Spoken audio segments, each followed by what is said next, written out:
गोवा में अपने 4 साल के बेटे की हत्या करने वाली आरोपी मां सूचना सेठ के उस कैब ड्राइवर का पता चल गया है जिसकी गाड़ी से वह गोवा से कर्नाटक जा रही थी और उसी दौरान उसे गिरफ्तार किया गया था। गोवा से जिस टैक्सी को किराए पर लिया था उसके ड्राइवर ने पुलिस को दिए अपने बयान में कहा कि सूचना सेठ गोवा से कर्नाटक के चित्रदुर्ग तक की पूरी सड़क यात्रा के दौरान शांत रही, जहां उसे अपने 4 साल के बेटे की कथित तौर पर हत्या करने के आरोप में गिरफ्तार किया गया।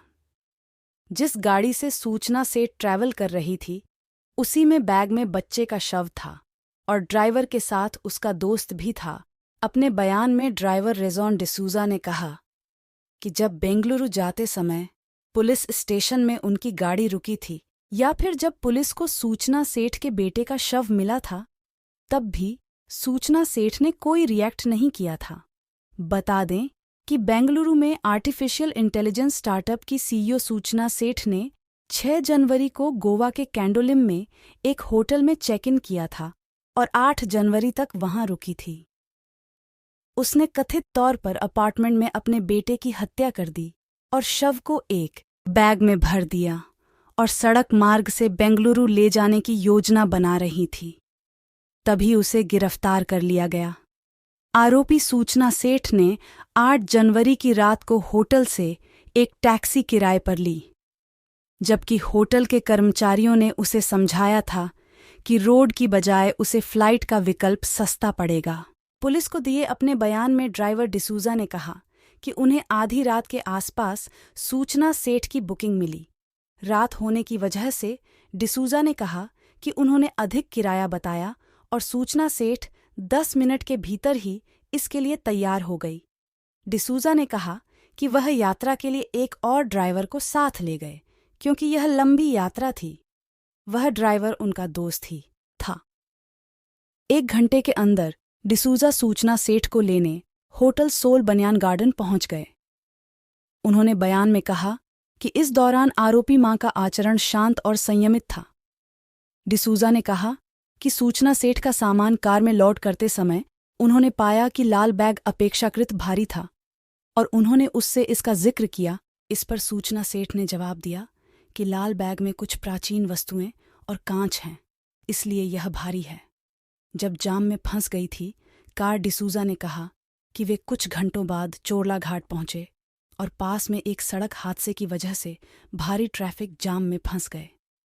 ड्राइवर ने कहा, मैंने सुझाव दिया कि मैं आपको एयरपोर्ट पर छोड़ दूंगा क्योंकि वह करीब था और कहा कि जाम 4 घंटे के बाद ही खुल पाएगा, मगर उन्होंने मेरी बात नहीं मानी और कार में ही रहने की जिद की। डिसूजा ने बयान में कहा, इस दौरान वह शांत रही। उन्होंने कहा कि वे सुबह करीब 7 बजे गोवा कर्नाटक सीमा पर नाश्ते के लिए रुके, लेकिन सूचना सेठ कार से बाहर नहीं निकली और उसी स्थान पर बैठी रही। तब तक उधर गोवा में होटल के कर्मचारियों को सूचना सेठ द्वारा चेकआउट किए गए कमरे में खून के धब्बे मिल चुके थे और उन्होंने इसकी जानकारी पुलिस को दे दी थी। सुबह 11 बजे गोवा पुलिस के एक कांस्टेबल ने सूचना सेठ से बात करने के लिए डिसूजा को फ़ोन किया। ड्राइवर ने कहा कि पुलिस ने सूचना सेठ से उसके बेटे के बारे में पूछा और महिला ने शांति से पुलिस को एक लोकल एड्रेस बताया और दावा किया कि 4 साल का बच्चा वहीं है।